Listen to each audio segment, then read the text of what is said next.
Hello दोस्तों, कैसे हैं आप सभी। अगर अभी तक आपने मेरे चैनल को सब्सक्राइब नहीं किया तो प्लीज जल्दी से कर लीजिए। तो कहानी की शुरुआत में हम एक टर्की साइंटिस्ट सेबेस्टियन को देखते हैं जो अपने कंप्यूटर में कोई प्रोजेक्ट बना रहा था, लेकिन वो बार बार फेल्ड हो जाता था। तभी उसकी नज़र सामने वाले घर में जाती है जिसमें एक लड़की अपने कपड़े चेंज कर रही थी। सेबेस्टियन उसे बड़े आराम से देखने लगता है, लेकिन वो लड़की तभी अपना पर्दा लगा लेती है और सेबेस्टियन के हाथ फिर से ठेंगा लग जाता है। लेकिन तभी उसके दिमाग में एक आइडिया आता है और वो जल्दी से अपने कंप्यूटर में फिर से काम करने लग जाता है और फाइनली उसने इस बार अपना प्रोजेक्ट बना ही लिया। जिसके बाद वह लिंडा को कॉल लगाता है और उसे बताता है कि मैंने फार्मूला बना लिया है, तुम जल्दी से सबको लेके लैब में आ जाओ। फिर सेबान भी अपने लैब की तरफ निकल जाता है जहां सभी लोगों ने पहले से ही सारा इंतजाम करके रखा था। दरअसल सेबेस्टियन और उसकी टीम इंसानों को गायब करने वाली दवाई पर काम कर रही थी और उन सभी ने किसी को भी गायब करने की दवाई बना ली थी, लेकिन वे लोग उन्हें वापस विजिबल करने की दवाई नहीं बना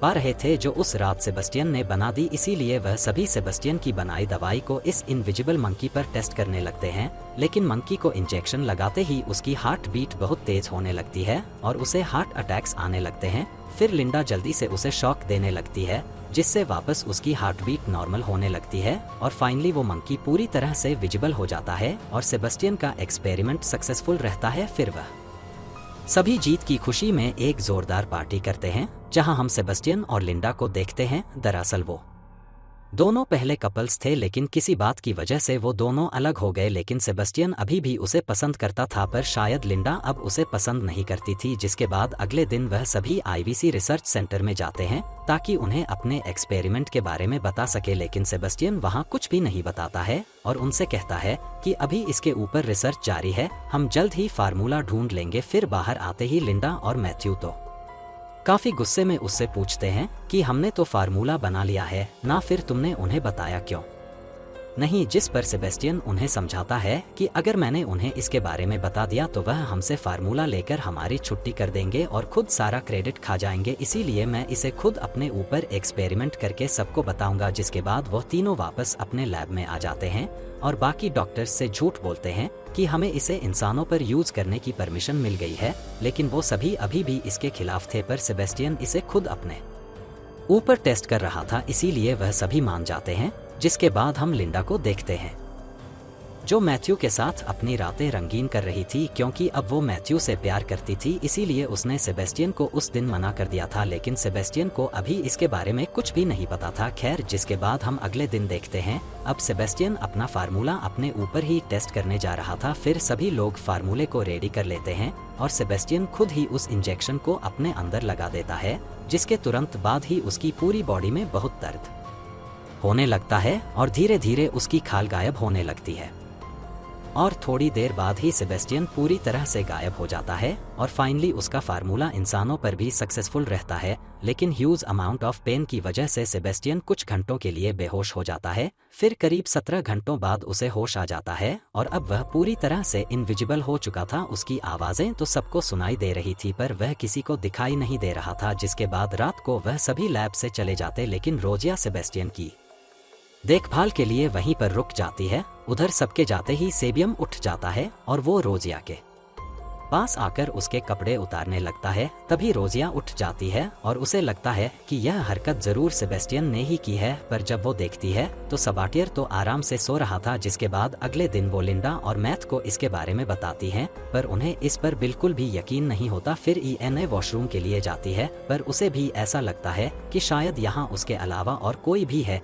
इसीलिए वह नाइट विजन ग्लास लगा के इधर उधर देखने लगती है, लेकिन उसे वहां पर कोई नहीं दिखता। जिसके बाद वह सभी आपस में बातें करने लगते हैं कि गायब होकर कोई आदमी क्या कुछ नहीं कर सकता। अब तो मुझे बाथरूम जाने में भी डर लगने लगा है और उन्हें लगता है कि शायद सेबेस्टियन के मन में बुरे ख्यालात हैं। फिर वो सभी भी वहां से चले जाते हैं, लेकिन साला सेबेस्टियन वहीं बैठकर यह सब सुन रहा था। जिसके बाद हम लिंडा को देखते हैं, वो लैब में अकेले अपने किसी प्रोजेक्ट पर काम कर रही थी। तभी पीछे से सेबेस्टियन वहां आ जाता है और वो लिंडा को किस करने लगता है और उसे साथ में रातें रंगीन करने के लिए कहता है, पर लिंडा उसे मना करके वहां से चली जाती है, क्योंकि वो तो अब मैथ्यू से प्यार करती थी। जिसके बाद अगले दिन आज सेबेस्टियन को वापस विजिबल करने का दिन था, इसीलिए वो सभी लोग फिर से उसे इंजेक्शन लगा देते हैं, जिससे फिर से उसकी पूरी बॉडी में बहुत दर्द होने लगता है। लेकिन वह वापस विजिबल नहीं हो पा रहा था और उसकी हार्ट बीट धीरे धीरे बंद हो रही थी और थोड़ी देर बाद वह फिर से गायब हो जाता है।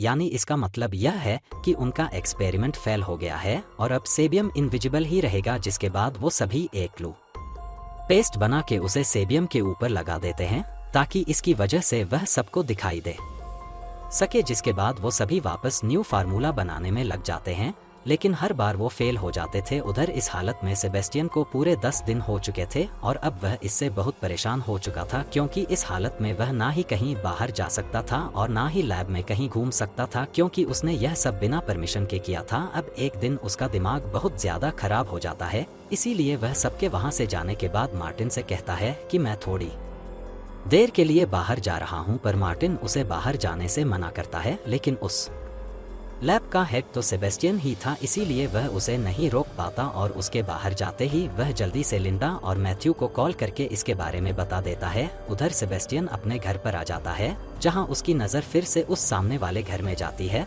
जहां वही लड़की फिर से अपने कपड़े चेंज कर रही थी। अब सेबेस्टियन की नज़र काफ़ी सालों से उस पर थी, इसीलिए उसके मन में हवस जागने लगती है और वह अपने इस रूप का फ़ायदा उठाने की सोचता है। उधर जेनी नहा रही होती है, तभी कोई उसकी डोर बेल बजाता है, लेकिन जब वो बाहर देखती है तो वहां पर कोई भी नहीं था। फिर दोबारा कोई डोर बेल बजाता है, इसीलिए वह जल्दी से गेट खोल के चेक करने लगती है, मगर इस बार भी उसे वहां पर कोई नहीं दिखता। लेकिन उधर से साला सेबेस्टियन गायब होकर उसके घर के अंदर आ जाता है। अब जेनी को बार बार यहाँ किसी के होने का एहसास हो रहा था, लेकिन इससे पहले उसे कुछ समझ आता सेबेस्टियन उसे पीछे से दबोच लेता है और वहीं पर उसकी बजाने लगता है। दूसरी तरफ लिंडा उसे ढूंढती ढूंढती उसके घर में आ जाती है। तभी वो देखती है कि सेबेस्टियन का मास्क और उसके कपड़े यहाँ पर पड़े हुए हैं, यानी वह गायब होकर बाहर चला गया है। उधर साले सेबेस्टियन ने बेचारी जेनी की बजा कर उसकी लाल कर दी थी। तभी वो लिंडा को अपने रूम में देख लेता है। इधर लिंडा मैथ्यू को जल्दी से यहाँ आने के लिए कहती हैं,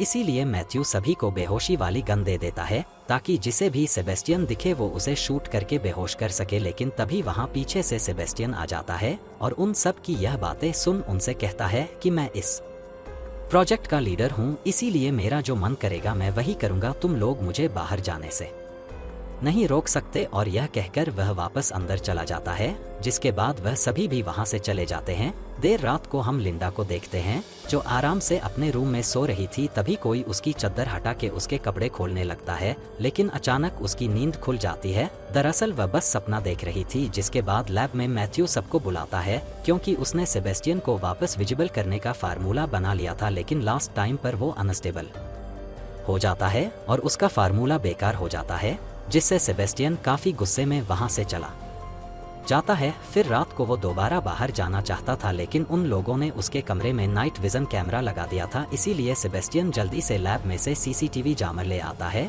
और उसे उस कैमरे के अंदर लगा देता है, जिससे एक ही वीडियो बार बार प्ले होता रहेगा और उन सबको लगेगा कि वह यहीं पर सो रहा है। जिसके बाद वह गायब होकर लिंडा के घर के पास चले जाता है, जहाँ वह देखता है कि मैथ्यू उसके घर में आता है और लिंडा को किस करने लगता है। फिर दोनों साथ में अपनी रातें रंगीन करने लगते हैं, जो देख सेबेस्टियन को बहुत गुस्सा आता है, इसीलिए वह एक पत्थर से उनकी खिड़की तोड़ देता है, जो देख वह दोनों काफी डर जाते हैं। और लिंडा जल्दी से लैब में फोन लगाती है और सेबेस्टियन के बारे में पूछती है, पर मैक्स उसे बताता है कि वह तो अपने कमरे में ही सो रहा है, मैं उसे देख सकता हूँ। इधर सेबेस्टियन वापस लैब में आ जाता है, लेकिन वो इनविजिबल कुत्ता उसे देख के उसके ऊपर बहुत भौंकने लगता है, इसीलिए गुस्से में सेबेस्टियन उस कुत्ते को वहीं पर मार देता है। जिसके बाद जब रोजी सभी जानवरों को खाना देने आती है तो वह देखती हैं कि किसी ने उस कुत्ते को जान से मार दिया था। लेकिन जब अगले दिन वह सभी सीसीटीवी फुटेज देखते हैं, जिसके हिसाब से तो सेबेस्टियन कमरे से बाहर ही नहीं गया था, इसीलिए वो लोग बिना सबूत के कुछ नहीं कह सकते थे। जिसके बाद हम लिंडा को देखते हैं,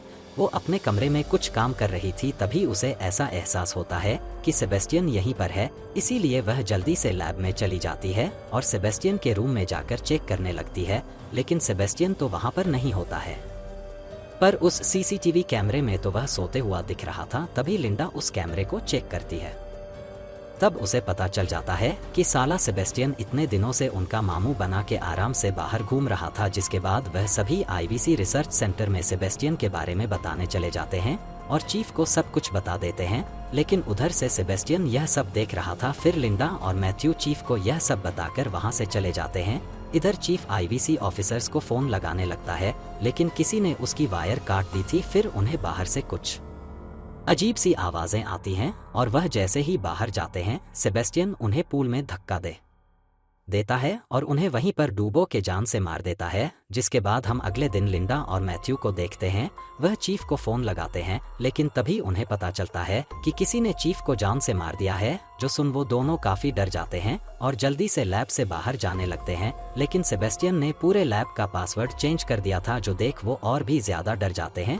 फिर वो सभी लोग मिलकर जल्दी से बाहर जाने का रास्ता निकालने लगते हैं। तभी सेबेस्टियन ईवा के पास आ जाता है और एक रस्सी की मदद से उसका गला दबा के उसे भी मार देता है। जिसके बाद इधर लिंडा उससे कहती है कि तुम यह सही नहीं कर रहे हो, आईवीसी तुम्हें जल्द ही पकड़ लेगी। लेकिन सेबेस्टियन उनसे कहता है, चीफ को मैंने ही मारा था और तुम लोग यहाँ से बाहर जा नहीं सकते, तो आईवीसी को मेरे बारे में बताएगा कौन। और यह कहकर वह फोन काट देता है। तभी लिंडा देखती है कि ईवा यहाँ पर नहीं है, इसीलिए वो लोग जल्दी से उसे ढूंढने लगते हैं। तभी उस अलमारी के अंदर उन्हें उसकी डेड बॉडी मिलती है, जो देख वो सभी समझ जाते हैं कि अब सेबेस्टियन उन सभी को एक एक करके मारने वाला है, ताकि उसके बारे में किसी को पता ना चल सके। फिर वो सभी सेबेस्टियन को मारने का प्लान बनाने लगते हैं और सब अपने अपने हाथ में रियल वाली गन लेके उसे मारने निकल पड़ते हैं। इधर से लिंडा उन दोनों को नाइट विजन की मदद से सेबेस्टियन की लोकेशन बताती रहती है। तभी पीछे से सेबेस्टियन मैक्स का गला दबाने लगता है। मैथ्यू उसे बचाने के लिए लगातार फायरिंग करने लगता है, लेकिन मैक्स बच नहीं पाता और वहीं पर उसकी जान चली जाती है। जिसके बाद वो मैथ्यू को भी पीटने लगता है। तभी लिंडा वहां जल्दी से आ जाती और मैथ्यू को बचा के अंदर ले जाती है। उधर रोजी को ऐसा एहसास होता है कि सेबेस्टियन यहाँ पर आ चुका है, इसीलिए वह जल्दी से लाल रंग के कलर को हर जगह गिराने लगती है ताकि सेबेस्टियन उसे दिखाई दे सके। लेकिन सेबेस्टियन उसे पीछे से पकड़ लेता है और वह रोजिया को भी वहीं पर मार देता है। अब बस वह 3 लोग बचे हुए थे और अपनी जान बचाकर इधर उधर भाग रहे थे। तभी पीछे से सेबेस्टियन मैक्स के पेट में रामपुरी घुसा देता है और उसे भी मार देता है। इधर लिंडा और मैथ्यू जल्दी से अपनी जान बचाकर ऊपर की तरफ भागने लगते हैं, लेकिन तभी सेबेस्टियन नीचे से लिंडा का पैर पकड़ लेता है और उसे नीचे खींचने लगता है। फिर वो दोनों ही नीचे लिफ्ट के ऊपर गिर जाते हैं, जहां सबाटियर उससे कहता है कि आज आखिरी बार मुझे किस करने दो। जिसके बाद लिंडा उसे किस करने लगती है, लेकिन अचानक मौके का फायदा उठाकर लिंडा लिफ्ट की रस्सी खोल देती है, जिससे सेबेस्टियन लिफ्ट के साथ नीचे आग में गिर जाता है और उसकी मौत हो जाती है। इधर लिंडा और मैथ्यू सही सलामत बच जाते हैं और इसी के साथ हमारी इस मूवी का द एंड हो जाता है। अगर अभी तक आपने मेरे चैनल को सब्सक्राइब नहीं किया तो प्लीज जल्दी से कर लीजिए। चलिए बाय बाय।